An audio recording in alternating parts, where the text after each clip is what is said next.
hin khu đam na ai pi pa kai nang bo na hi ka dam thei na le ka hat na nang na kun bo a hi tua pot in na nung zui sing ta ngi pa kai hi si chân pa kai nei tha cong lâu xiên ô cây mi trôn si có nơi hi xin là dùng cây lâu lắm a song cả nó trốn sinh in để ngày đâm in bắc coi cây mi trôn si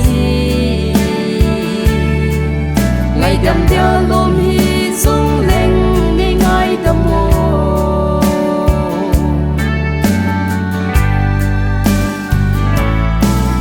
trốn si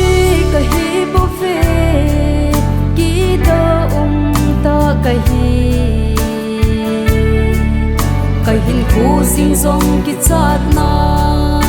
ai na bom sinh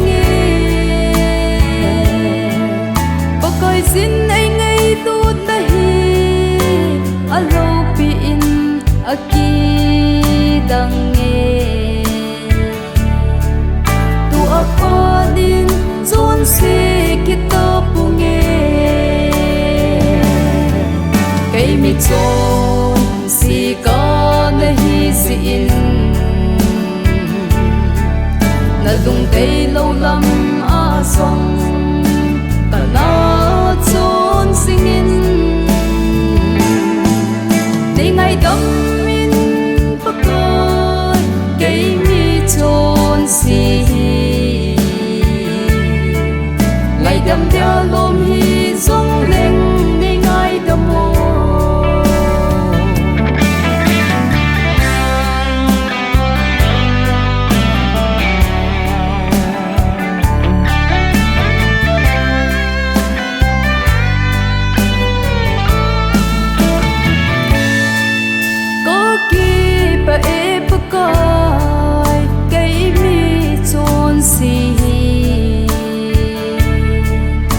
ngày đuôi này thuần pi riêng riêng in có chôn xít nó hô du si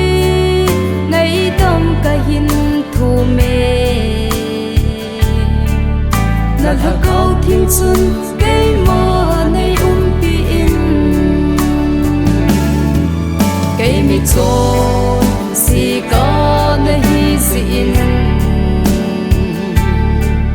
là dùng cây lâu lắm a song cả nó trốn sinh in để ngày đâm in bắc coi cây mi trôn si ngày đâm theo lôm hi dung